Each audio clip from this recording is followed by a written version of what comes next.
बहुत बड़ा लॉस है। दिल के आर्जे में मुब्तला थे। कुछ अरसा कबल जो है ना हार्ट अटैक भी उनको हुआ। आज जो है वो खालिक हकीकी से जा मिले हैं। वालिद का दुनिया से चला जाना ये एक वो खला है जो कभी ज़िंदगी में पूरा नहीं हो सकता। ये इमोशन का एक ऐसा रिश्ता है बाप बेटे का। बाप चला जाए तो लगता है कि जिस तरह दुनिया ख़त्म हो गई है। सबसे पहले तो ये बताइएगा, ज़ाहिर-सी बात है आतिफ़ असलम साहब से आपकी मुलाकात भी हुई, क्या गुफ्तगू हुई? यकीनी बात है बड़ा ये दुःख का मरहला है। जी बिल्कुल, एक बहुत बड़ा लॉस है। उनके वालिद फ़ौत हुए हैं। उनके दुःख में जो है हम बराबर के शरीक हैं। एक बहुत बड़ा नुकसान है, ठीक है। दिल के आर्ज़े में मुब्तला थे चौधरी असलम साहब उनके वालिद, और कुछ अरसा कबल जो है ना हार्ट अटैक भी उनको हुआ। तो आज जो है वो खालिक हकीकी से जा मिले हैं। तो उनके दुःख में हम बराबर के शरीक हैं। लेकिन इस शाहिद भाई, मौके पे ये आपने बताया कि तकरीबन दिल के आर्ज़े में वो मुब्तला थे, कब से असलम साहब बीमार थे? क्या एजिड थे और क्या उनकी क्या कहते हैं कहाँ से ट्रीटमेंट हो रहा था? एजेड थे, 77 साल की उम्र में आज उन्होंने वफ़ात पाई है, और ट्रीटमेंट मुख्तलिफ़ जगह से उनका चल रहा था। तो आतिफ़ असलम साहब बैरून मुल्क थे, तो वापस उन्हें आना पड़ा है। तो हमें यही पता था कि वापस नहीं आए, अभी वहाँ पे ही हैं, बाहर ही हैं, लेकिन वो आ गए हैं। आज अल हमराम में भी कंसर्ट है। मुलाकात हुई थी, उनसे पूछा, कहते हैं हाँ आज का शो करूँगा, क्योंकि वो मेरा ख्याल है पंजाब गवर्नमेंट की तरफ से है। आज का शो करेंगे? करेंगे, उन्होंने ये क्या करेंगे। ज़ैन मदनी साहब भी थे मेरे साथ, उन्होंने क्या-क्या आज करेंगे अल हमरा में।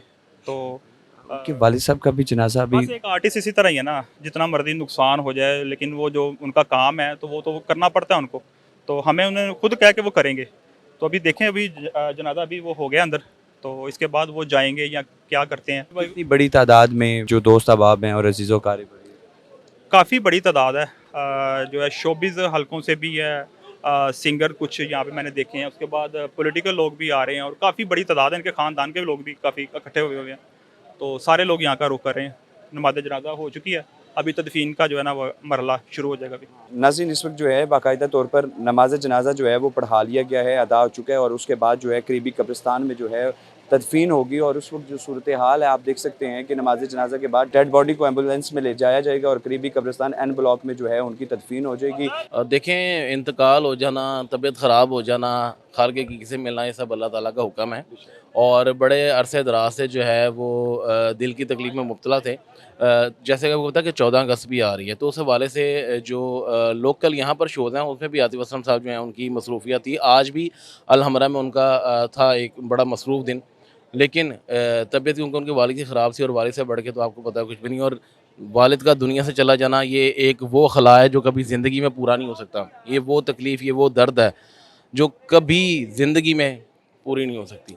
एक बाप का बिछड़ जाना, तो बेशक इसमें कोई शक नहीं है कि पाकिस्तान का नाम जो है वो सिंध में, हिंद में, दुनिया भर में आतिफ़ असलम ने अपनी गायकी से, अपनी आवाज़ से जो है वो रोशन किया। हमारा वो प्राउड है, इसमें कोई दो राय नहीं है। लेकिन ये इमोशन का एक ऐसा रिश्ता है बाप बेटे का कि बाप चला जाए तो लगता है कि जिस तरह दुनिया ख़त्म हो गई है। लगता है कि जिस्म से जान निकल गई है, इंसान बेजान हो जाता है। तो उनकी कैफ़ियत आपने भी यहाँ पर देखी है कि उनका क्या जो है वो हालत थी। तो अल्ताफ़ फ़िलहाल भाई, जो बड़ा हैरानकुन चीज़ है, अल्लाह पाक उनको जन्नतुल फिरदौस में जगह अता फ़रमाए असलम साहब को। ये देखें कि मीडिया पर राज करने वाली शख्सियत आतिफ़ असलम साहब आज अपने वालिद के जनाजे को दिखाने से गुरेज़ा है, मीडिया को फेस करने से गुरेज़ा है। मीडिया के तमाम कैमरेज़ बंद करवा दिए गए और बाहर आ गए। क्या देखिए, उनके लिए ये एक तकलीफ़ का वक़्त है, और उनकी मकबूलियत में, उनकी शोहरत में किसी किस्म की आपको पता है कोई दो राय है नहीं। तो इस तरह के अमूमन ये देखा जाता है कि जो बहुत मकबूलियत या शोहरत वाले लोग होते हैं, वो इस चीज़ से भी कतराते हैं कि शायद कोई ये ना सोच ले कि मीडिया को इन्होंने बुलाया है, या कोई ये ना सोच ले कि इस मौके पर भी मीडिया को बुला लिया गया है। तो वो अपने इस चीज़ के हवाले से भी जो है ना मीडिया को शायद वो रोक रहे हैं।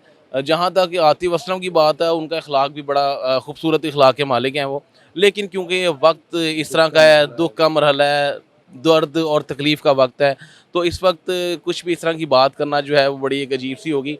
उनकी मर्ज़ी है, वो अगर नहीं कवर कराना चाह रहे, लेकिन अगर मीडिया यहाँ पर मौजूद है तो ये मीडिया की, ओवरऑल मीडिया की उनसे एक मोहब्बत भी है। क्योंकि हमारे वो आप कह सकते हैं कि स्टार हैं, और जो हमारा स्टार है वो हमारा प्राउड है। उनके लिए ये वक्त जो है वो तकलीफ़ का वक्त है। इस मुश्किल घड़ी में, इस तकलीफ़ की घड़ी में मीडिया, पाकिस्तानी अवाम, हम सब उनके साथ हैं। अल्लाह पाक उनके वालिद को ग़रीक़ रहमत करे, अल्लाह पाक उनकी मग़फ़िरत फ़रमाए, और अल्लाह पाक आतिफ़ असलम, उनके भाई, उनकी ओवरऑल फैमिली उनको जो है वो सब्र अता फरमाए।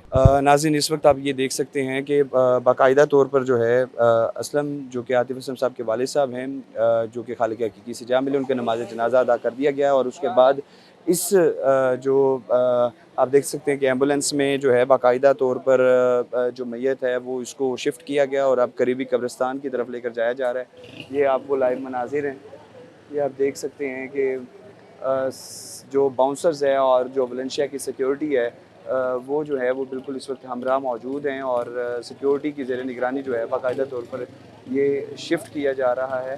आप ये देख सकते हैं कि ये मैयत को बाकायदा तौर पर शिफ्ट किया जा रहा है और उसके बाद करीबी कब्रिस्तान एन ब्लॉक में जो है उनकी तदफीन होगी और उसके बाद तमाम जितने भी लोग हैं वो उनकी दुआएं मगफ़िरत करने के बाद जो है वो रवाना हो जाएंगे।